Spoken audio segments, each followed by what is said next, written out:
This time on episode 474 of Legends of S.H.I.E.L.D., we discussed the 2023 film Spider-Man Across the Spider-Verse and weekly Marvel news, including Captain America 4 getting a bit of a name change, some first looks at Secret Invasion, an Agents of S.H.I.E.L.D. star who still hasn't heard anything about coming back, and the first Marvel series removed from Disney+. I'm Anthony Bachman from All Things Good and Nerdy, a geeky podcast part of the Gonna Geek Network, just like the show you're checking out now. Shows on the network are individually owned and opinions expressed may not reflect others. Find other fantastic geeky shows at GonnaGeekNetwork.com. You have been granted clearance by director Alfonso Mack Mackenzie. Stand by for a S.H.I.E.L.D. debriefing.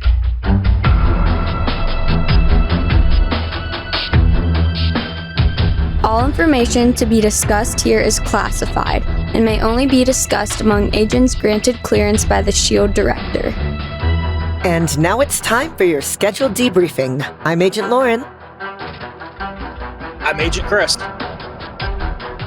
And I'm producer of this show, Director SP. Welcome to Legends of S.H.I.E.L.D. We tell stories about the screenplays by Marvel Studios. This show is recorded on Saturday, June 10th, 2023, live from the Legends of S.H.I.E.L.D. studios and broadcast Spider-Verse wide. Come and join our live chat as we record. If you didn't already catch on to it, we love talking about Marvel. Because we didn't want to join a band, so we started our own. If you'd like to talk to us about joining up your band, you can find us over at legendsofshield.com. If you play an instrument and want to join the band because I got brass covered, but everything else not so much, send us a voicemail at 844-THE-BUS-1. That's 844-843-2871. If you want to join our band, hit us up on Facebook at Legends of S.H.I.E.L.D. Podcast. If you've got a ska song that you want SP to come play on, you can find us on Twitter at Legends of S.H.I.E.L.D. because Twitter's probably going to die soon. So just like ska, it'll be in the past. If you want to send us your auditions of playing drums, because we need a percussionist, send it to us via our YouTube channel at youtube.com/GonnaGeek. If you would like to yell at Chris about how ska is having a revival right now, you can yell at him on Discord at GonnaGeek.com/Discord. And don't forget that Legends of S.H.I.E.L.D. is a proud member of the GonnaGeek.com network, where nobody loves Gwen nearly as much as me.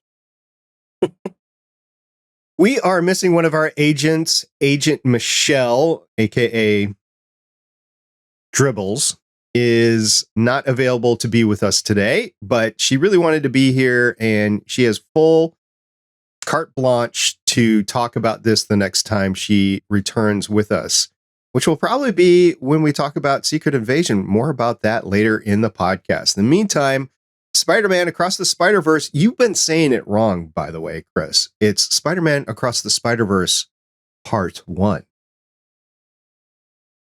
Whatever. The next one's Beyond the Spider-Verse.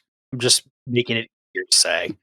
I saw people who were like, oh, I'm so mad they only gave us half a movie. And it's like, yeah, they've been telling us it's, the first half for a while now. I'm sorry you weren't paying attention. Well, we got a lot to talk about. You guys ready? Very. Mm-hmm. Like you don't even know. I can imagine.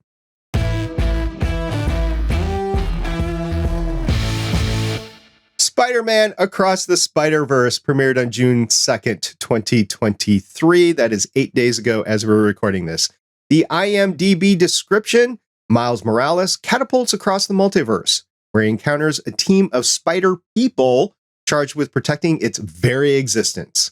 When the heroes clash on how to handle a new threat, Miles must redefine what it means to be a hero. Lauren, who directed this anime? Okay. I am so happy to actually talk about this. The director is Joaquim dos Santos, who you've probably heard of. He has 12 directing credits, including the upcoming Beyond the Spider-Verse. But he's worked on things like Avatar: The Last Airbender, where he did some of my favorite episodes, including the Sozin's Comet ending of season 3. He did the beach episode, which was fun. He is also directed for Voltron, Legendary Defender, Avatar Legend of Korra, which y'all just watch the Avatar and Avatar Last Airbender and Avatar Legend of Korra. They're so good. He's also worked as a storyboard artist on a bunch of stuff, including Tron Uprising, Invincible, Hulk versus Spectacular Spider-Man. He worked on the animation department for a bunch of those shows, including one that is near and dear to my heart. He was uncredited as working on the main title layout of Legend of Vox Machina.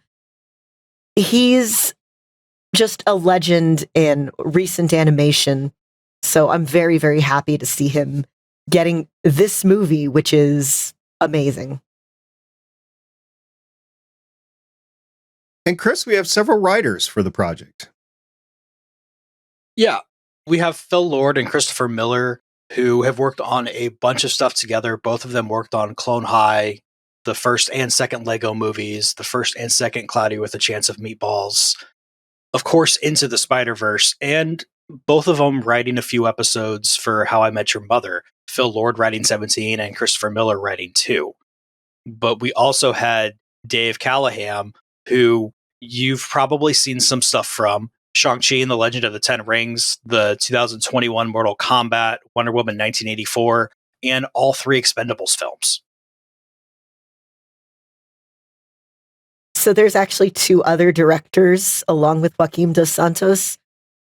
The first one is Kemp Powers, who is mostly a writer known for Soul and One Night in Miami. And I believe this is... Okay, he was the co-director of Soul, and so this is his second directing project. And then there's also Justin K. Thompson, who is a newcomer. And this is his first directing credit. The second being Beyond the Spider-Verse, which is upcoming. But he's also been in the art department for things like Samurai Jack, Powerpuff Girls. So this is a team that knows their animation. In addition, for the team behind the camera, or behind the computer in this case, we have a bunch of people behind the microphone that brought these characters to life. Lauren, let's see who you want to talk about here. Oh, I have so many, but I would like to start with Shameik Moore, who plays Miles. He's also been in Dope and The Get Down, and played Raekwon on Wu-Tang, an American saga. So if you listen to Wu-Tang Clan, back in the 90s, check that out.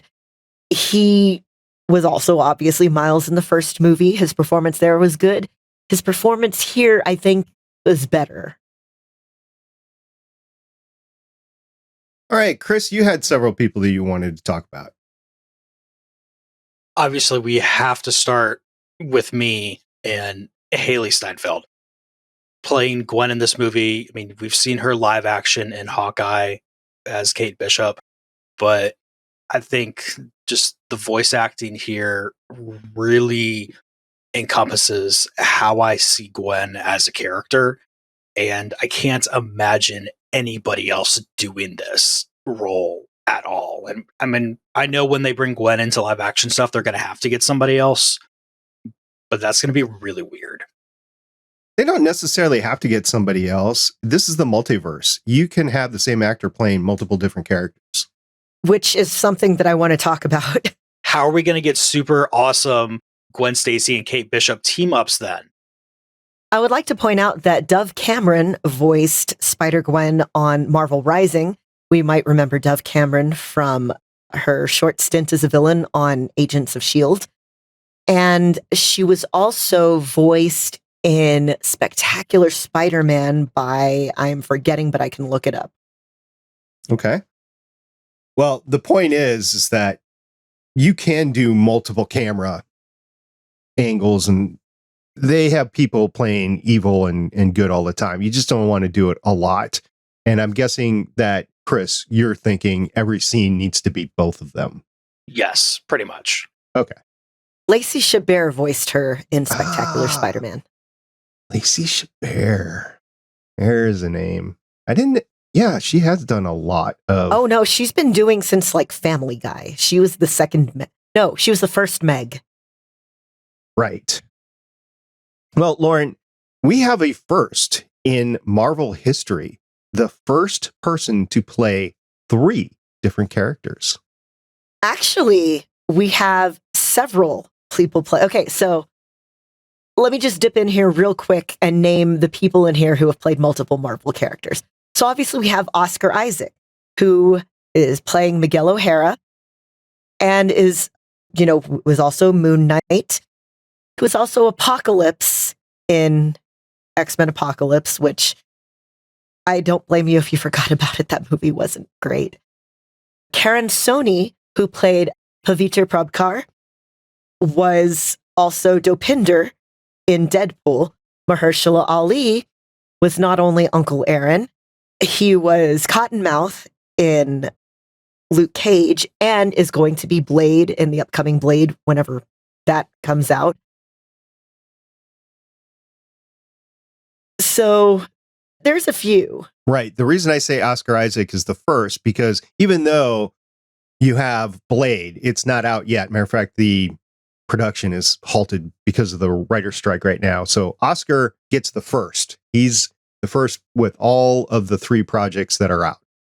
I was so happy first of all, I was so happy when he made his little cameo at the end of Into the Spider-Verse. And here, I think he brings just a lot of nuance to the role.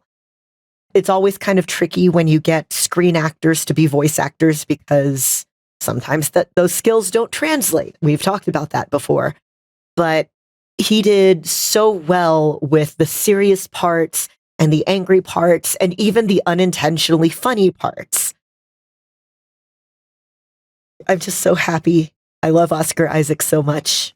I could have seen different people in the role, but bringing him into the role brought a certain personality to Miguel on the screen. So yeah, I'll say that. That's for sure. I want to talk about 2 people right off the bat, actually 3 people right off the bat. J.K. Simmons, no matter what universe you were in, you always had J.K. Simmons announcing, you heard his voice, whether it was in his office, in the Daily Bugle, whether it was on TV, or radio, or podcast, or whatever. J.K. Simmons is perennially the J. Jonah Jameson. And I'm glad that everybody has agreed to that. And it's just going to be J.K. Simmons until he can no longer do the role. He's iconic. It's like, yeah, we had Ed Asner as him in the Spider-Man animated series from the 90s, and Ed Asner was really good as him. But J.K. Simmons just brings something. He brings the essence, the excitement, the blowhard attitude. It's just Oscar winner J.K. Simmons is J. Jonah Jameson, and it makes me so happy. He's pretty good. Ed Asner, by the way, passed away in 2021, and you can see him in one of his last roles in Cobra Kai over on Netflix. We also had Elizabeth Perkins coming in as May and the quippy spider person. I love Elizabeth Perkins. She has fun in whatever role. She fully embraces the character and just runs with it. So my hat's off to Elizabeth Perkins and our very own Wiccan, whatever you want to call her, that's going to have her own series coming on pretty soon. Catherine Hahn voicing Doc Ock. So those were just some iconic names in Can I film. Run down a couple of the other performances? Yeah, go ahead. I'm not going to spend as much time on them because there's so many. The voice acting in this was amazing. Brian Tyree Henry as Jeff, so good. Luna Lauren Velez as Rio just brought a lot of heart to the role. Jake Johnson, returning as Peter B. Parker. Jason Schwartzman as the Spot. When I was watching, I'm like, this voice sounds so familiar. I think it's Jason Schwartzman. And at the end, yes, it is. Issa Rae as Jessica Drew, just so good. Daniel Kaluuya stole the show for me as Hobie Brown, Spider-Punk. Just every line, perfection. Shea Wiggum was another one where I'm like, I know this voice. I know this voice. I used to love watching Boardwalk Empire. So him as George Stacy was great. Again, Mahershala Ali showing up again as Uncle Aaron. Amandla Steinberg showing up as Spider-Bite. I was so happy to see them switching sides at the end. By the way, we're going to spoil the hell out of this movie. Jack Quaid showing up as Gwen Stacy's Peter Parker.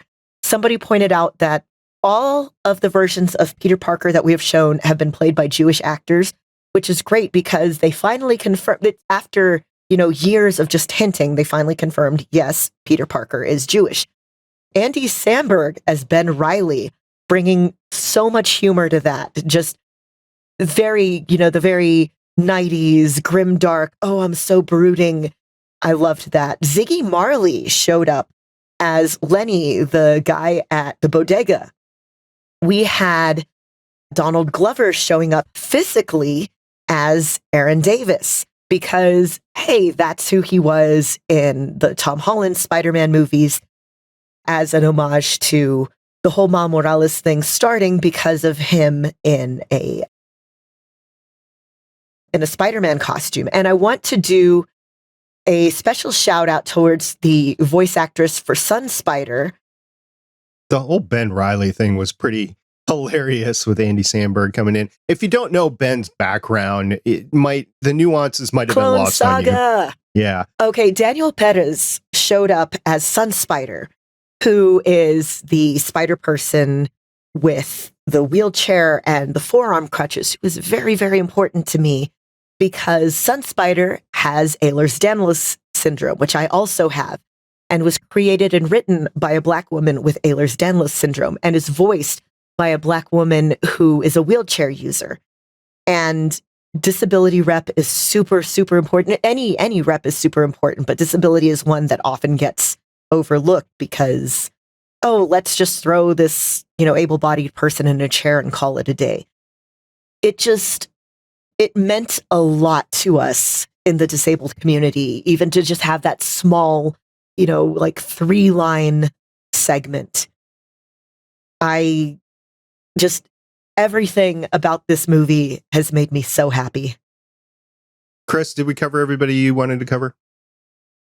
I think we did. Like everybody in here, there's not a bad performance in this movie at all.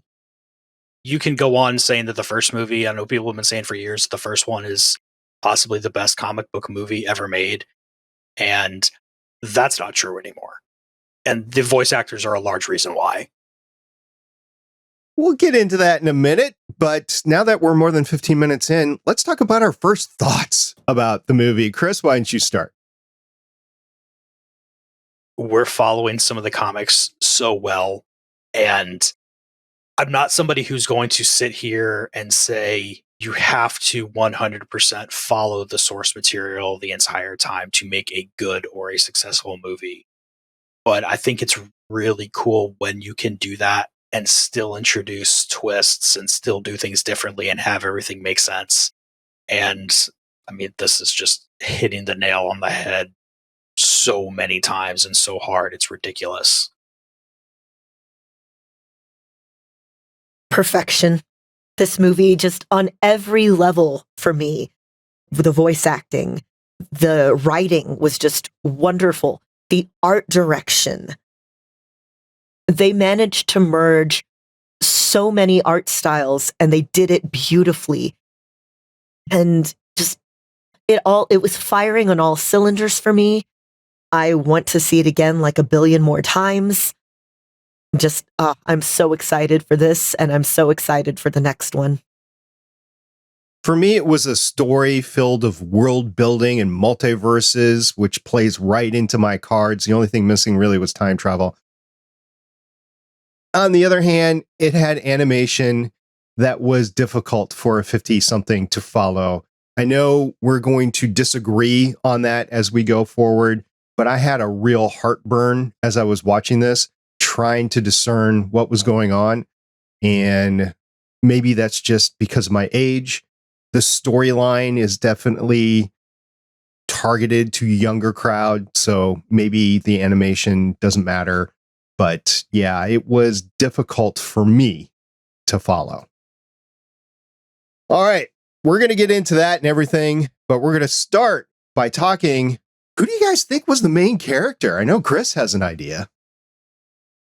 This is a Gwen movie, 1 billion %.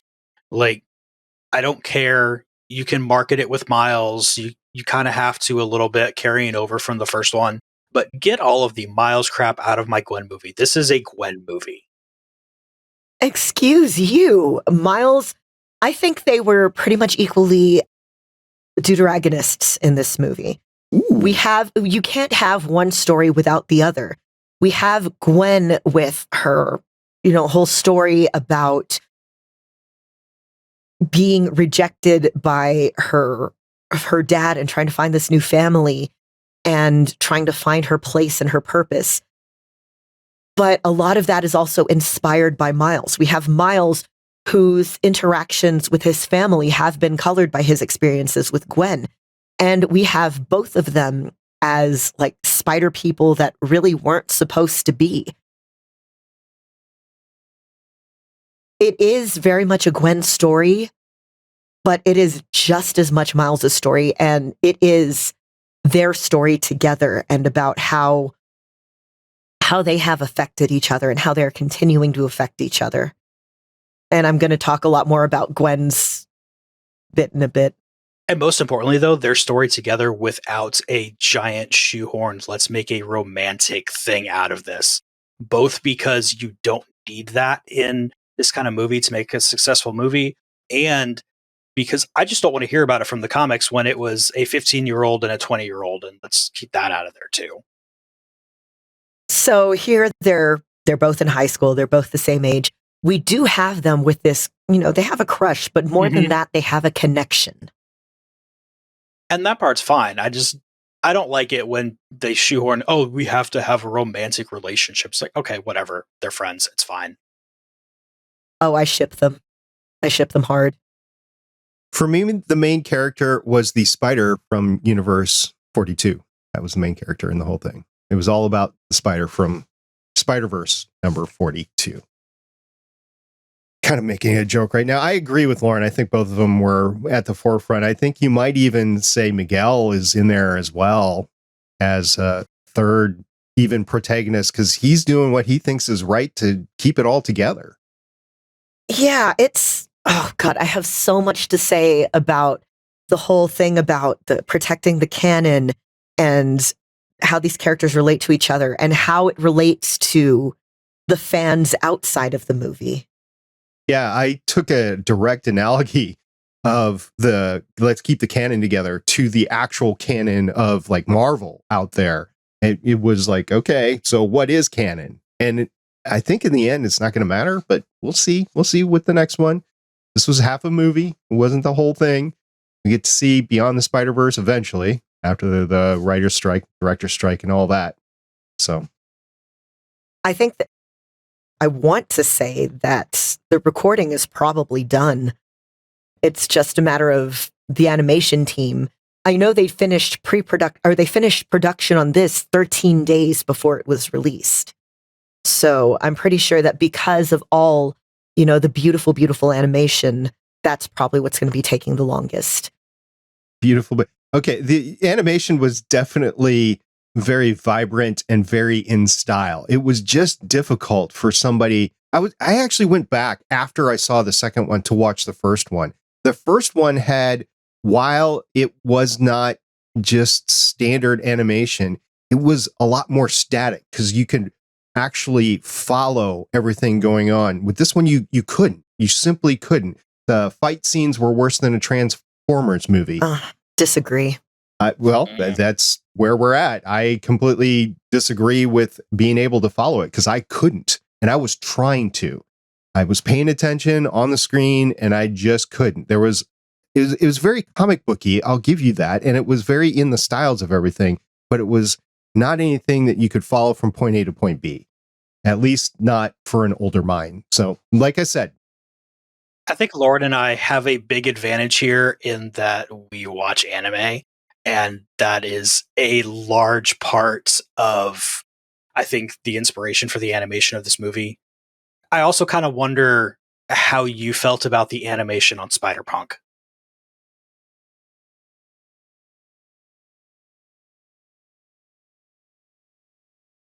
Is that Hobie? Yes. Yeah. See, I had to take a second there. It was definitely was like he was glitching the whole time, basically. It was totally on purpose. It was a 4 on the floor animation. Punk rock all day long. I had a lot to say about how each of these is kind of inspired by the cover art of their respective comics. With Gwen, on her own series, it's a lot of watercolor. It's a lot of very bright, very impressionistic backgrounds. And that's a lot of what we got with her in her world, where the colors are such a huge part of it. And with Hobie, it's done in the style of like mid-90s punk zines. So there's, that very magazine cutout, sketchy, inconsistent because he's against consistency. I loved it. We got the Leonardo da Vinci journal style for the Vulture that showed up in the Guggenheim. We had Ben Reilly having the very hard backgrounds of comics from the 90s. We had Miguel having this very cyberpunk aesthetic. Okay, one that I really, really, really want to talk about is the brief foray into the Lego Spider-Man universe.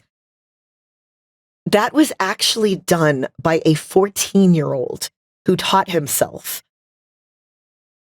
The kid's name is Preston Mutanga. He had recreated the trailer for the first Spider-Man movie with Legos, or for Across the Spider-Verse with Legos. So the film's team was like, hey, this is really good. Do you want to do this part? He's like, sure. And I'm so proud of this kid. It definitely took me into the mindset of the Lego movies that have been out, the comic book Lego movies that have been out. It was like it was part of that universe and part of this universe simultaneously. So I did understand that. And I understand all of the art in the form that they appear in the comics. I'm just telling you guys, I had a hard time watching it.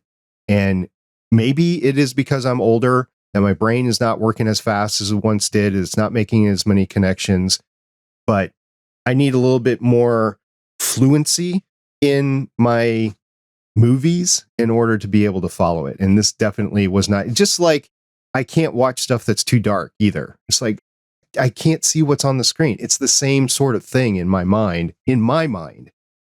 And it's a work of art. I'll give you that, but I just couldn't follow it as a film. I'm glad you guys enjoyed it. And I thought you would. I just had some issues with it. Bouncing off of that, and because it is Pride Month, I'm waving at my Progress Pride flag in the background. There is a lot to be said about Gwen in this movie. She's been accepted as a trans icon online. First of all, there's just the fact of her stories. She came out to her dad and her dad, rejected her. But more than that, the color scheme in every scene where she's in her world, in the background, it's all the blue, the pink, the white. It's very deliberately trans colors. She has a Protect Trans Kids flag on her wall. There's a scene where Captain Stacy is wearing, I think, like a trans flag on his uniform, and people keep pointing out, what New York cop is going to wear that unless, they have a personal connection with this? Even if she is not ever confirmed as trans, the fact remains that they chose to tell a very specific story with her character with regards to not feeling like she has a place as the person that they thought she was. That being rejected by her father, making this found family, and that is a sad fact of reality for a good chunk of trans kids. Something like, I forget what the percentage of homeless teens is queer and specifically trans and gender nonconforming, but it is a very, very large percentage. And the fact that they gave us this extremely relatable character who they made a point of showing the trans colors, the scene where she's confronting her dad towards the end of the movie. She's basically talking in front of the trans flag, and it's beautiful and it's amazing. And a lot of us who grew up without seeing a visible example of ourselves latched onto what ended up being like the next best thing in media. Like X-Men, again, queer analog, also an analog for racism, any sort of marginalization, really. But every representation is a tiny step forward, and I'm really thankful for the animators and the writers for choosing to use that very deliberate palette with her. Yeah, the way that this is put together, I feel almost weird saying this being a cis straight male, but part of what I really love about comics is that you can find a character and make them what you need them to be for you. So to me, the fact that Gwen is out here at worst being a major ally is a huge step in this. I mean, it's the colors everywhere. It's the flag that I've got on my background here. If you're watching the video, it's everything that she's going on doing. And even if you can't get a one-to-one analogy going, you can get a lot of she had to deal with the same kind of things. You're looking at a character who, in her creation and everything, was just, I have this thing that I'm doing, and then the entire world has decided to hate me because I'm GhostSpider, Spider-Gwen, whatever name you want to use. Hiding who she was from her dad for so long, having her dad, after he finds out, help to hide that from the rest of the world for so long, because even if he accepts it, he knows that the rest of the world is not necessarily going to. And then more so in the comics, after she gets out of prison, which is a story we can tell a whole different time, having a lot of people see her as, this is what you were in the past, and we're never going to forget that. We're never going to let you forget that we know that, and we're going to treat you like crap because of your past there. And I latch onto her for different reasons, but it makes perfect sense to me that you would have trans people latching onto her because it is a very similar story. I have yet to see any official acknowledgement from Sony or Marvel on the characterization of Gwen in this movie. Regardless, I applaud the fact that they are at least broaching the conversation and bringing it forward. And regardless what happens here, it might be deliberate that they just put so much in there that might lead you to think this way, but they're not going to upset the fanboy. I don't know what to call it, but the people that might be upset about it. So transphobes. The word is transphobes. Okay. Transphobes that happen to be comic book fans as well. And I'm glad that they're having the conversation. So good on them. I don't think we're going to get an acknowledgement because of that, because they want the movie to make money on both sides of the fence. I mean, it's a monetary decision, really, unfortunately. So we'll see. We'll see. Maybe I'm wrong, but we'll see. I could swear that last week I had seen something from one of the animators saying that the coloring was a deliberate choice, and I can't find that now. But But also with the amount of the coloring they have in here, there's no way it's not a deliberate choice. Right. It's a deliberate choice, but not necessarily stating the character is blank. Yeah. That's my point. Great on the deliberate coloring. Great on the flag. It reminds me of how Mark Hamill's been very public about, like, I'm not going to tell people that Luke isn't, queer, because if people relate to this character and they find something about this character that they relate to within themselves, he's like, yeah, I'm not going to take that away from people. Yep. And especially in a time like currently, I will admit that it made me cry because it's a really stressful time for the queer community, particularly the trans and gender nonconforming community. And seeing something that visibly, it means a lot. It does. So again, I applaud them for going down the path, at least this far at this point. I got a question for you guys, because as much as I've read Spider-Man, and admittedly I haven't read it all, but I do have a lot of Spider-Man books over the course of the last, 7 years or so. I had no idea who the Spot was. So clue me in on this. Is this a new character specifically for this, or has the Spot been in lore before? Oh, the Spot's been around since, I'm looking it up right now, 1984. Okay. First appearance was in Peter Parker, The Spectacular Spider-Man, number 94, in June of 1984 as Dr. Jonathan Owen. And then in issue 98 was when he officially became the Spot.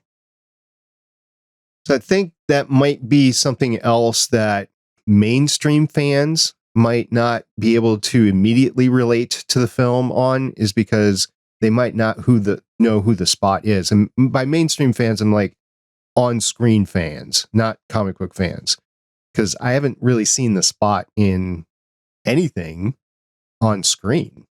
I do see comic panels of the Spot floating around a lot, though, especially Peter trying to punch him and instead punching himself in the face because of how the portals line up. So, fun fact, in the comics, his origin story was he was trying to reproduce Cloak's powers from Cloak and Dagger. Okay. Did you guys you were saying the punching and going through the Spot and everything, that just got me to thinking the big I'm pointing at you scene in Miguel's Spider-Verse, where you had all 280 characters just pointing at each other in the iconic Spider-Man pose. That was wonderful. Yes. So again, even the Spot in this movie is a relatable character.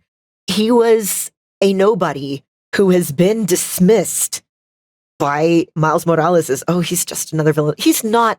When we first see him, he is failing at robbing a bodega. He's really bad at it. Just leave me alone, man. It's not yours. It's the bank's. Yeah, and the thing is, with his powers and with his background, yeah, he could have become a hero. But because of being rejected, it's the Grendel situation. He decided, okay, you're calling me a villain, I'm going to be a villain. It's just that he's not a very good one. Until he gets insulted and starts doing it kind of out of spite. He realizes, oh, these abilities are more than I thought they were. And I'm going to use it to be the best villain ever, which, props for the self-drive. But perhaps another direction could have been chosen in his life. Right. So there is personal choice, but what's the difference between the Spot stealing from an ATM machine and the Hulk stealing clothes from somewhere when he resizes down to Bruce Banner and is naked, basically? What's the difference? There really is no. You have to be more specific about where Hulk is stealing the clothes from, though. If he's stealing from the store, even that's not enough, because stealing from the mom and pop store down the street, yes, that's bad. Don't do that. Stealing from Evil Corporation Walmart, yeah, take the clothes, Hulk. I don't care, because if you don't want to run around naked, don't run around naked. It's still stealing. It doesn't matter who you're stealing from. You're stealing. I would say it does matter who you're stealing from, and it matters the degree of it. Like Chris was saying, via the law, stealing from it's a the mom and same. pop store. It is. Being the law isn't Being legal doesn't make it right. exactly. Being illegal doesn't make it not well. Being legal doesn't make it right.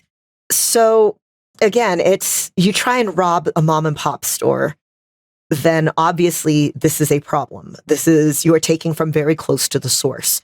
The further away from the source, it could be argued the less harm you're doing. When you go to a Walmart and you steal a shirt, you're getting something that was mass produced for pennies and from people who were probably exploited in its creation, as opposed to like a small vendor, somebody who... A small vendor is still going to have the same goods. The goods are the same. I don't know. Yeah, I mean, there's also the idea of if you're at the grocery store and you see someone stealing food, no, you didn't. No, you didn't.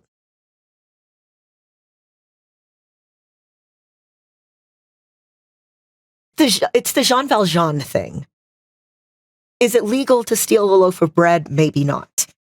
Was it ethical to feed his sister's starving family? Absolutely. I'm definitely not going to make somebody go hungry. So that's my line, I guess, my personal line.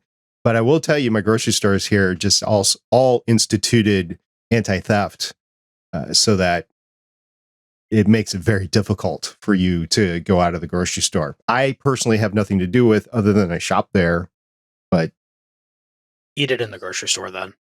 Yeah, I'd be fine with that. Just remember what our wonderful friend Sonic taught us, and there is no ethical consumption under capitalism. I'll have to think about that one before I respond.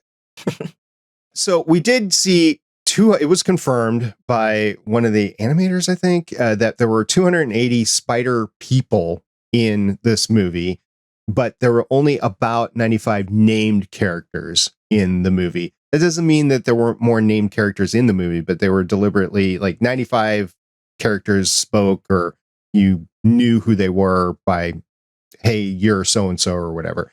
So that is a lot. This is a huge movie when it comes down to... I want to say it might be the most named characters in an animated movie. I know for sure the movie is the longest animated movie. It beat the previous one, whose name I can't remember, by 4 minutes in terms of runtime. Into the Spider-Verse. No, it was a movie from like 2016. Okay. Well, and this is not even including like the ancillary characters. This is specifically the spider people, like the superheroes or cars or things or whatever that are spider, right? So yeah, that was pretty the Tyrannosaurus Rexes. Did anybody else think Dino, or from Moon Girl and Devil Dinosaur? Did everybody think Devil? Actually, yes, obviously, but I was thinking of, there was a recent DC, like, little mini-series. Yes. Where all the superheroes were dinosaurs. Yes. And it reminded me of that. I got the first few issues of that before I dropped the title, but yes. Yeah, Jurassic League. I thought it was fun. That's it. Yeah. So I would like to talk a bit about Miquel. Go ahead. Okay. So... Miquel O'Hara in the comics was always kind of an intense character. And here we see somebody who, because of their experience, has become absolutely rigid about protecting the canon, because he saw what it did to him. He saw this version, this other version of his life where he had a wife and a kid, and it was just a wonderful life. And after that particular him was killed, he was like, I can have this. So he stepped in, except unfortunately he could not. And his daughter basically dissolved in his arms as the universe crumbled. So you have this hero who has seen the consequences of his actions and blames himself for the death of an entire universe. So yeah, he's going to be, a bit no fun and a bit rigid about all of this. because he doesn't want that to happen to anyone else. It's the Uncle Ben thing writ large. Spider-Man became Spider-Man because he didn't want anybody else to lose their Uncle Ben. So here we have him basically appointing himself the dad of the universe. Unfortunately, this means inflexible thinking means that when a nuanced situation comes around, you don't know how to respond to it. And here, with Miles as this anomaly, because, yeah, they already had a spider person in his universe. There was never supposed to be another one. And not only is Miles, has he been bitten by the spider from a universe that now does not have a spider person, but the Spider-Man of this universe died protecting him, died saving him. So that's a bit of a trigger for Miquel already. And in real life, there is no black and white. There's very few shades of black and white. There's mostly shades of gray. Because again, like we were just talking about with regards to shoplifting. Yes, shoplifting is technically illegal. However, there are circumstances when it is the lesser evil and therefore the correct thing to do, the moral thing to do. Unjust laws are always on the books. Look at Florida right now. Please no, they're bad. I'm waiting for the correction because there's going to be a correction at some point in time. In Florida or in the movie? In Florida, yeah. Okay, yeah. In the meantime, a lot of people are going to be hurt. A lot of people are already being hurt. And that's kind of the case in the Spider-Verse too. We almost saw Peter's universe dissolve because Miles was like, no, I can help save this person so you can help save these other people. And Miles is like, okay, you may accept fate as this, this very linear thing, but it doesn't have to be, and I'm going to prove it. Which, there's a lot of meta commentary there about Miquel as the very rigid, very traditional fans who were not happy to see Miles Morales show up when he first showed up in Ultimate Spider-Man. This kid is not supposed to be Spider-Man. Peter Parker died for this, but Miles is still here, and he's more popular than ever. And just because a thing has always been done a certain way doesn't mean that's how it always needs to be. And do you know part of why Miles is still here? The importance of representation. Yep. Well, also because it's a character that resonates with enough people that are willing to throw money at it. Like if there was nobody buying the books, then they wouldn't continue the character, or at least they wouldn't continue the books. It's such a weird feeling to realize, oh, I am being pandered to because they have decided that my money is worth something now. Like right now, again, Pride, everything rainbow. On the one hand, yes, it's very these corporate rainbow washing. But on the other hand, that means visibility. That means being recognized that you are a viable market.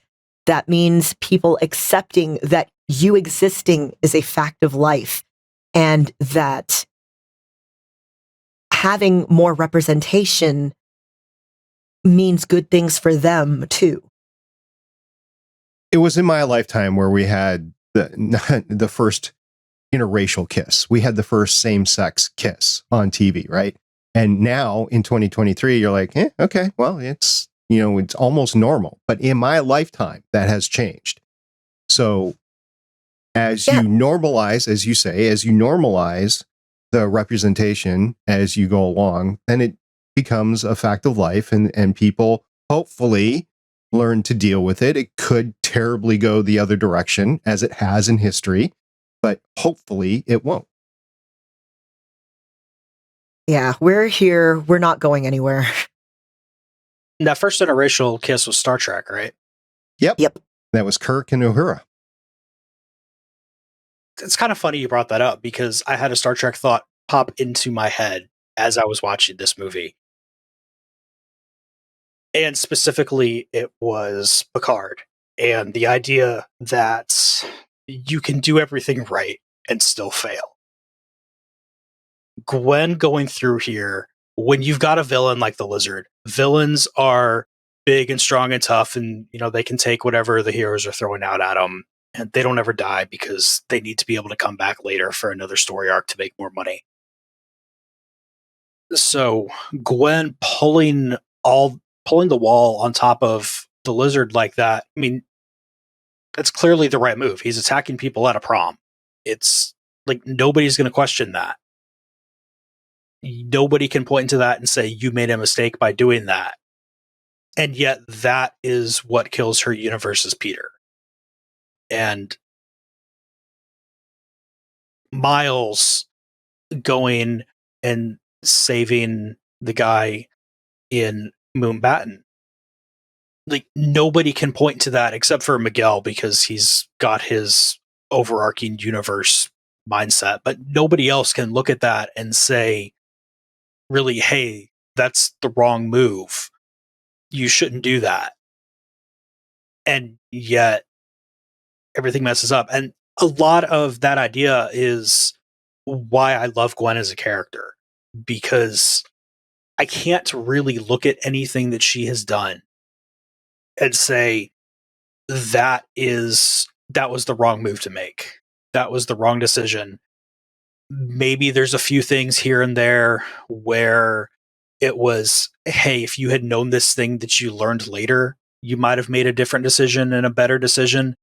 But at the very worst, you're looking at, with all of the information that you had at the time, this was clearly the best decision to make. And, it brings up just that whole idea of having to get the redemption for everything that you have done, all of the things that you can't atone for, and yet you're still trying to atone for it, because it's comics. Even if they end up bringing this Peter back, she still killed him. Even if you can go back and undo all of the damage that heroes always do when they're saving people, you still caused that damage. You still caused people to have to deal with that. She still hurt her dad by hiding the fact that she was Spider-Gwen that whole time. And I mean, you saw how her dad was ready to shoot her before she took the mask off. You can't say that hiding that from her own father was the wrong move. No, she'd be dead unless her spider sense was able to get around the bullet or whatever. But I don't think that would be the case. So yeah, this is probably the right thing to do, to let her dad know what's going on. And there's still all that damage. It's incredible amount. They still talk in the MCU about the Hulk wrecking Harlem, for instance, right? Yeah. So it doesn't go away. It's part of the damage is there, the destruction is there, but then the rebuilding is there as well. And it's true in real life. Like, a natural disaster comes in, it's wrecked, it's ruined. You have flooding, you have tornadoes, you have earthquakes, you have volcanoes with tidal waves. That damage is there. You're not going to go back. It changes societies. Some people have to move away if they're lucky enough to survive the whole thing. So it is a part of life, and it's nice to know that in superheroes, they don't, within the MCU itself, even though this is not technically an MCU film, they're not resetting. It's like, okay, this actually happened. It does have tie-ins to the MCU. It does, or at least they try to make tie-ins, but there was no deliberate planning. Like, I put a news story in the show notes about the fact that they made the cheeky MCU joke about the guy in the chair, right? And that wasn't coordinated with Marvel. Marvel's given them a wide swath, and they said, nah, we're just going to let the lawyers and the legal people deal with it afterwards. Like, you could hold up a whole film for that. I mean, that's not the attitude to have, but they put it in, and I think it was innocuous enough that, okay, they didn't push the button. Doctor Strange and that nerd. Yeah, that too. So, yeah, as we go forward, everybody has that pivotal canon moment of somebody dying, though, whether it's Uncle Ben or whoever. That was, I think we're going to get more into that in the second movie, of whether they decide of what is canon and what is not canon. And everybody's going to come out happy at the end, whatever that is. But there's still going to be results from it. So, yeah. Yeah, like Spock going into the J.J. Abrams universe. Since you brought up Star Trek, that's what I'm thinking of in terms of canon and rebuilding canon and stuff like that. But the other thing in here, Lauren, you put in your show notes, is talking to the parents. It seems to be a big deal, is telling the parents like that one thing that changes everything. Right. So I hadn't thought of this. I saw somebody mention it online, and then me and Scott and my best friend got in a discussion about it. Gwen tells George Stacy at the beginning of the movie. That's kind of what sets off a lot of this. And that causes him to quit the Force, because not only is it, it's sort of like a, what's the word? Conflict of interest, but also just personally, I thought I was doing this thing, but now because I was ready to shoot my daughter in the face, I have to question everything about everything that I thought I knew. So we keep having Miles wanting to basically come out to his parents and being scared because he saw how things went for Gwen. But his parents love him very deeply, and Gwen's dad loves her very deeply. When she shows back up again, things might not be completely healed, but they're heading that way. My only thing is that it's the MCU thing. Aunt May knows, and she still died. So. Yeah, she was the Uncle Ben of the MCU, basically. Mm-hmm. Yeah. And I guess you could argue that Tony Stark was the authority figure analog. I don't know. Peter globbed onto him at the end. Yeah. And I say at the end, it's like from Civil War on, basically, right? Yeah. Right. So again, it's not a perfect one-to-one thing, but I will be very interested if that ends up being a part of it in the third movie. And I think the third movie is set in 2025, but I'm not completely sure. And of course, that's all up in the air right now if the writer's strike continues to go on. I mean, some projects will stay on target, but some projects will absolutely get pushed. So really the fact that that SAG seems to be joining them, and that the Directors Guild, I think, sees which way the wind is blowing and is going to reject the current deal that they were offered and stand with the others. If all three of those, and I think the directors is going to be the big one. I was talking about this with Scott. The writers are basically kind of a non-entity, I feel like, in terms of standing in Hollywood. The actors, there's a lot of them, so they're going to have, they're the most visible, so they're going to have the most public stuff. But the directors, I feel like, are the closest to being the studio. So if the directors throw their weight behind this, I think negotiations might happen sooner rather than later, because everything would be at a standstill.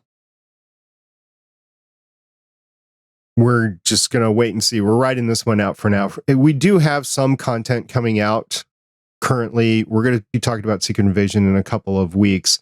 I saw a bunch of trailers at both the movies that we saw, the last couple of films that we reviewed across the Spider-Verse, this podcast here, and Guardians of the Galaxy Volume 3. Some of them that I saw was Elemental, Blue Beetle, Teenage Kraken, The Flash, and Gran Turismo. That was all from across the Spider-Verse. Not entirely, none of those are really drawing me into the theater. Gran Turismo seems neat, but I'm like, I can watch that at home later. The Flash, I am not seeing that on principle. I know a lot of people are being wooed by some of the cameo appearances that are being in there, so I won't blame them if they go, but I am not seeing that on principle of how they're treating the Ezra Miller situation and how they're just washing over that. And no, that is a big situation that needs to be addressed, and they really haven't addressed it. So I have issues with that. In the Guardians of the Galaxy, I saw a prequel to Hunger Games, and that's another one that I'm like, if you're into the Hunger Games, I can see you wanting to go into that. I'm not. So I'm not going to see that just because I'm not interested in it. What was shocking to me was when I was actually watching Oppenheimer, the trailer to Oppenheimer, I'm like, this is interesting to talk about the justifications of developing a nuclear weapon and how they went about doing it in the 40s. So I might see that for that. Of course, Dune is probably the big one. Dune is one of the three big ones that I saw. Dune, are you guys going to see Dune in the theater? It's going to be in December. Yeah. Oh, yes. I haven't decided yet. Probably. And then the new Indiana Jones film, I might see that with my dad because I'll be home about the time that it comes out. But I don't know. I might wait on that because we already have tickets. We're going to see it. It comes out on my best friend's birthday. Okay. So have fun. If it were up to me, I'm not sure if I would see it in theaters. Like, I'm going to watch it regardless, but right. The fact that it's James Mangold directing does have me a little more positively inclined toward it. Maybe I'll wait until I start hearing some initial reviews out of it and then go see it. Indie. I'm just really interested in seeing what they do after Crystal Skull. Yeah. Yeah, they're going to just... Shia LaBeouf died on the way back to his home planet. Karen Allen can stay, though. Mm-hmm. Okay. And then the Marvels, that's we're definitely going to see that for this, but yes. I'm interested into seeing that. The trailers that have been coming out have been fun, at least, so we'll see. And that is going to be after Secret Invasion, which I think Fury's in both, so yes, he is in both. So we'll see what the timeline for Nick Fury is as you go forward. I don't know if the Marvels is going to be impacted by the strikes or not, because they might need to do some ADR last minute that they're not able to accomplish. And if they're not, my fear is that it's not going to be as good of a final product. You know, they don't make those subtle last minute changes that might actually make it good versus me. So that's what we're all dealing with. And even another podcast on the network right now, they're actually Smoking and Drinking in Capes / Smoking and Drinking in Space. They're simulcasting on both their feeds. Is that they are covering Heroes, which was also impacted by the writer's strike. Oh, God. Season 1, which they've released 2 episodes so far. Season 1 was good. It was past. Season 1 was amazing. I loved it so much. And then the writer's strike happened. And I think all of us who were TV fans in that era are a bit traumatized. You know, whether you liked Heroes or Lost, or like me, we're one of the 7 fans of Journeyman. Pushing Daisies. Oh. So My I was heart. burned by Heroes for two ways. First of all, it was the first huge domino to fall for NBC for me. NBC historically has actually been very thoughtful in bringing forth genre shows, like science fiction genre shows, fantasy genre shows, whatever. So I applaud them for that.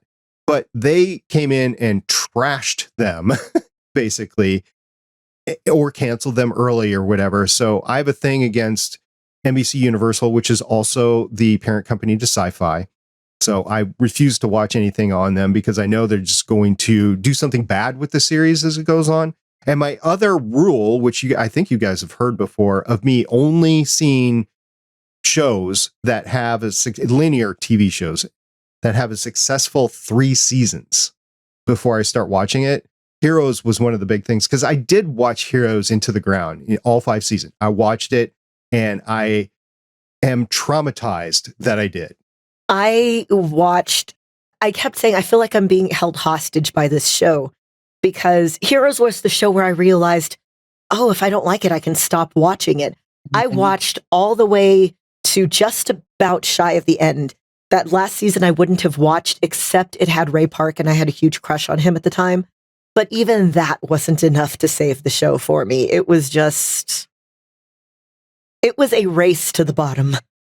As we come out of these strikes, it will be interesting to see what streaming services do because it's a streaming service. They're not beholden to have to release stuff. But at the same time, if they don't release stuff, then people could cancel their subscriptions and they lose significant amounts of money. So it'll be interesting to see what all of them do in terms of releasing content that might be better with writers around, with actors around, with directors around, or if they just need to release the content and then know that they're killing it because it's not as good.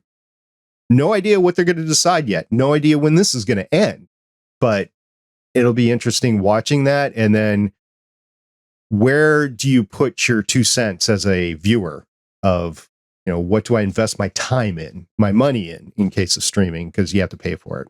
Most of the cases you should be paying for it. So, yeah. All right.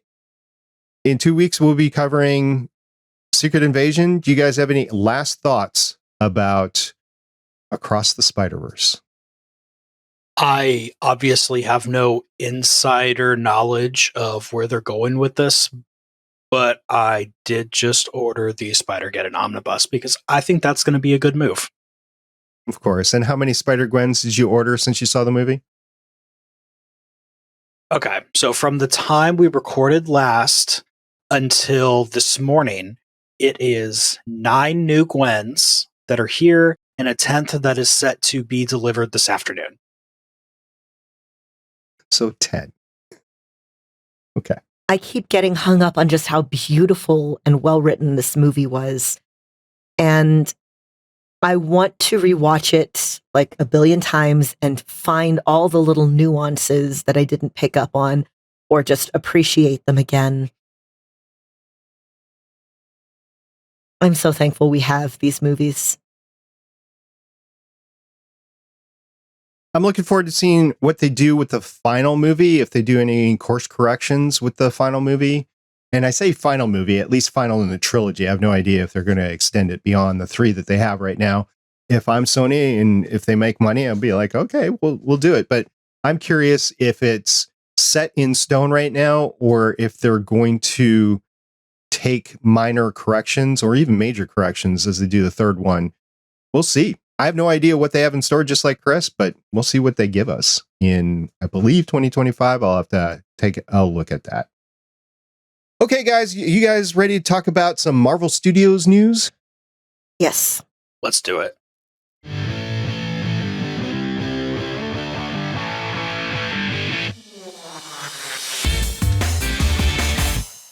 All right. So first off, we have a little bit of a preview. So yesterday, Marvel put out the first 5 minutes of Secret Invasion. Now, what you have to do to get there is you go to a website called The Invasion Has Begun. You enter the password, which is a series of letters and numbers that I won't be reading out here, but you can find it if you're curious, and that'll let you watch it. Or you can do what I did and accidentally stumble across an account called Content for All on Twitter, who ripped it and put it up so that you don't have to enter any passwords. Although, come on, that really does add to the whole spycraft feeling of it. Have either of you watched it yet? Yep. Watched I it have not. within minutes of actually seeing the notification. And thanks very much to Chris over on the Gonna Geek show and the All Things Good and Nerdy show, because he posted it in our Discord. So within minutes of it coming out. So I saw it within 5 minutes of it actually being posted. And yes, I did use the code because I thought, ooh, cool, spycraft. Yeah. So the first 5 minutes, I don't think it's a spoiler. It's just basically letting Martin Freeman's character know what we, the audience, know the series is going to be about. There are Skrulls that have decided to be antagonists on Earth, and because they can shapeshift, you don't know who anyone is. And then we get we get some dialogue there, and then we get a little clip at the end of just preview scenes from the show. I'm very curious how they're going to do this because, now that we've had the Skrulls as allies, whereas in the comics, they've always been antagonists. Of course, in Secret Invasion in the comics, it was religious extremists. Here, I don't think it's going to be religious extremists. I'm curious what the motivation is going to be. I'm going to take a little instantaneous poll right here. Who thinks that Agent Ross was a Skrull in that clip? Probably. I haven't seen it, so I'm going to vote. I'm going to vote yes, just because I want it to be true. Yeah, and I don't know. It could have been cut very well where there was something else going on in the background, but the way they depicted it, Agent Ross in that scene was a Skrull. Yeah, the way that it could very well be read as, okay, this is somebody undercover who's getting information about what the other side knows. Yeah. It's spy versus spy. This is going to be, that's Secret Invasion. That's what it's all about. So I don't even know if we're only going to have one Nick Fury. They could have multiple Nick Furies too. No idea. The return of Hasselhoff Nick Fury. Oh, God.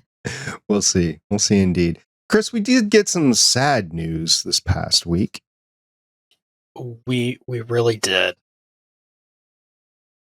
Eric Goldman said on Twitter, which this is just the source that we had for it, that Runaways has been pulled off of Disney Plus and Hulu.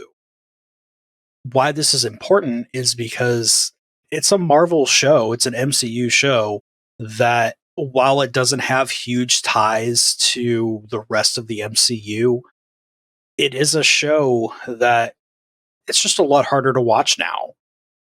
You'd have to have somebody who is willing to purchase it now or has already gotten it through one way or another, or possibly uses one way or another to get it now if they have friends who own it.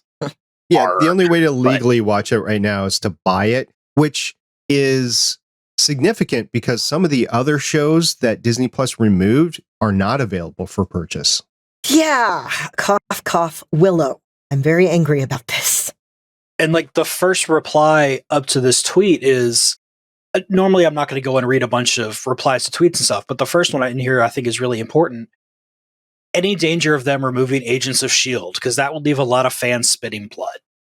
That is, 7 seasons of good TV for various definitions of good for some people, but yeah.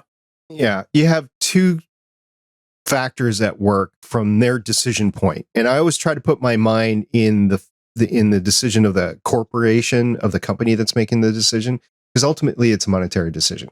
So first of all, there is the monetary rights. Like, how much are the actors, the creators, the crew getting as residuals for that to still be up on a streaming service? And are they willing to pay it? So that's the first question. The second question is a content canon question of whether Kevin Feige actually still wants it as part of the MCU or not, big debate there. We've actually gone through this several times in the past from people with the MCU wiki and, fans, and even internally here. Is Agents of S.H.I.E.L.D. considered canon to the MCU or not? I don't know. And that's what I keep on saying. But from what they're moving with the moves that they're making tells me no, it's not. And one of the things is a news story that I want to talk about was that Quake, Chloe Bennett, has said that she has not been contacted about revising her role in the MCU. That was another news story that came out. So you factor the two together. Agents of S.H.I.E.L.D. has not been removed yet from Disney Plus, but it could be. So speaking to your first point about the studios being like, well, is this worth it? There was an article that I saw yesterday about somebody did this deep dive on how the Netflix algorithm actively discourages people from rewatching things. And given a lot of the things that we now know about residuals and streaming rights and things like that, what it probably is that they don't want to have to pay those residuals. So again, that's one of the things that's being addressed by the current strike, because streaming is here to stay. Streaming is how things are done now. And because it's not a one and done, oh, I bought this DVD, therefore everybody gets paid one time. Studios are going to have to loosen their purse strings. And again, when the people at the top are making however many 100 or 1,000 times more than the people below them, the answer there is pretty easy to me. It's like, what would you say it is you do here? And then, stop hoarding all of that like a freaking dragon. But until we get more securities in place for creatives, things like this are going to keep happening. I honestly don't know enough about the corporate structure in entertainment to make blind recommendations. And blind to me, meaning I don't know what the payment is or the compensation is for different levels. Cents. It is cents. Right. I just don't know enough to comment on the levels of compensation that people get for where they are. However, it does have the appearance that there is a large impropriety. And because of that, it's going to have to equal out eventually. But Hollywood has a long history of taking advantage of people. And hopefully these unionized,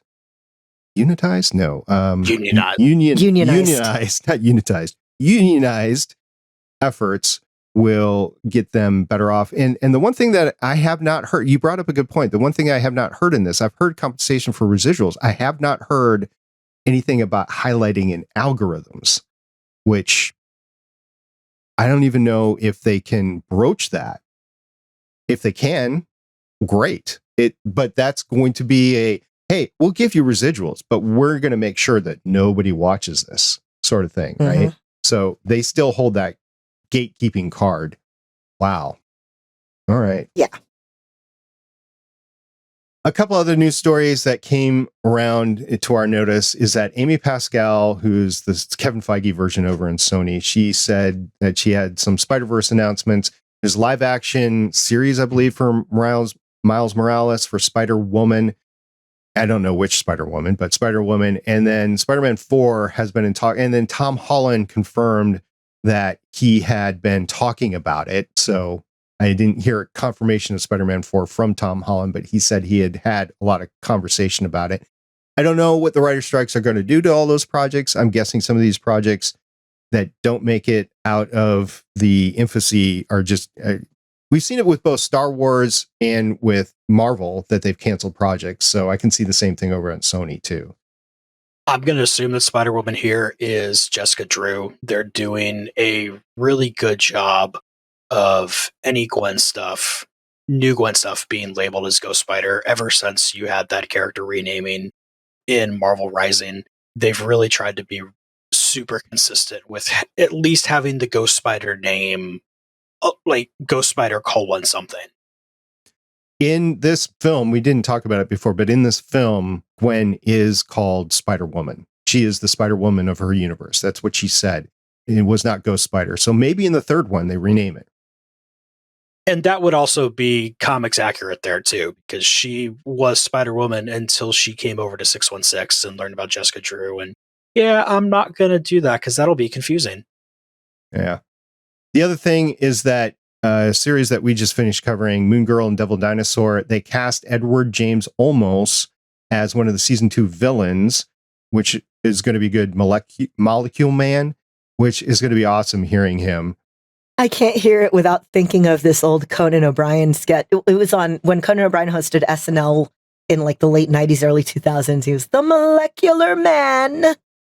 So every time I hear it, I just hear it in that tone of voice. And for those that don't know, Edward James Olmos just came out of treatment for throat cancer, which he said really impacted his ability to work and to go to cons. I saw him a few years ago at C2E2. It was clear that he was having some difficulty speaking, but he's always had kind of that difficulty speaking. I can only imagine what throat cancer did to his vocal cords, just the treatment alone. Yeah, go back to even, in the early 80s at the beginning of his career, and he still sounds like, me right now, the very low gravelly. Right. So that's the news that I was able to dig up for the past couple of weeks since we recorded last time. We look forward in a couple of weeks to covering some more. Chris, what do you think we should do here? I think we really need to go see what's going on Earth 42.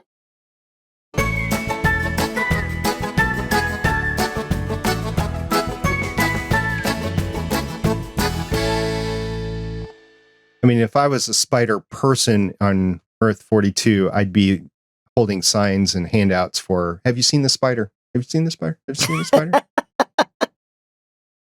Thank you very much for listening to this and all our other sister podcasts over on the Gonna Geek Network. You have Smoking and Drinking in Capes and Smoking and Drinking in Space. They're doing the Heroes rewatches we were talking about earlier. You've got Anthony and Doc Issues over on Capes on the Couch. And then, oh gosh, what was it? It's this other show. I think it had something to do with comics on one hand and video games, like mashing together like a peanut butter cup sort of thing. Oh gosh, that sounds good. Comics players. Play comics. That's it. So yes, lots of comic book styled podcasts over there, as well as some other geeky related stuff. So go on and check it out over the GonnaGeek.com network. I would like to thank everybody who has come along with us. Let us know what you thought about the Spider-Verse movies. And a little bit of self-promotion. First of all, my latest audiobook is out. If you are interested in sapphic polycules, murder mysteries, disabled lead characters, look up Psychic City. It is currently on Audible. And later this weekend, actually later today, I am going to be in the first of 2 streaming games I'm in to raise money for the Transgender Law Center. Over on the Nerds with Dice Twitch channel, I will be in today a Star Trek Adventures game at 8 p.m. Eastern. And tomorrow, Sunday, June 11th, I will be in a game of Lighthearted at 3 p.m. Eastern. And even if you are listening to this way after that's actually been broadcast, the video is going to be up at some point, and donate to the Transgender Law Center. It's for a very good cause. And I am going to have fun playing, and I hope people have fun watching, and I hope that we raise a good amount of money. Yes, everybody. I just love that we're able to come in here and talk about all this stuff and what it all means to us and everything. And if you want to hear more of that kind of thing from me, you can head over to Play Comics at playcomics.com. Lots of new episodes need to be coming out. And if it wasn't for thunderstorms, like basically every night since last Friday, as in over a week ago as we record this, there would be a new episode out, but I don't feel like frying my computer. I agree. I have been shutting down my computer every time I'm not using it anymore, which I used to, if I had an active project up, I used to leave it up just so I could go and do the project. Not anymore. Shut it down. Just not playing that game anymore. I understand completely. So please, if you have something to say about Across the Spider-Verse or Secret Invasion by the time this comes out, go ahead and get a hold of us at our voicemail line, 844-THE-BUS-1, 844-843-2871. Or come to our Discord server at gonnageek.com/Discord, and we can have all of the conversations about all things Marvel, because we like talking about Marvel. Until next time, I'm Director SP. I'm Agent Lauren. And I'm Agent Chris. Bye. Bye. Love Miles, but love Gwen more. Show us some of the new Gwens. Come on. I don't know if I have enough time. Okay, so there's this one. Thank you for listening. If you want to leave us feedback, go to gonnageek.com and you will find all our contact information and other shows. You can also visit legendsofshield.com where you'll find our complete archive of podcasts. The music heard on this podcast is by Kevin MacLeod, found at incompetech.com, and also artists on pond5.com and audiojungle.net. The opinions heard on this podcast are those of the individual hosts and do not represent Stargate Pioneer Productions, Legends of S.H.I.E.L.D., or Gonna Geek. Agents of S.H.I.E.L.D. is the property of the Disney Corporation, Marvel Studios, and ABC. No infringement is intended.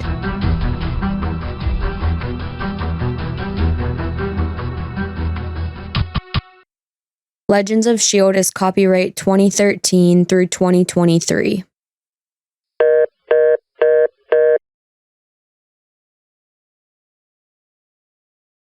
So like I was saying before, the green screen is being weird and I'm not going to be able to show Gwen's. But if you head on over to the Gonna Geek Discord, I will make, I don't know if it'll be a thread yet, but I will have a picture of all the new Gwens. And maybe all the old ones too. Why not?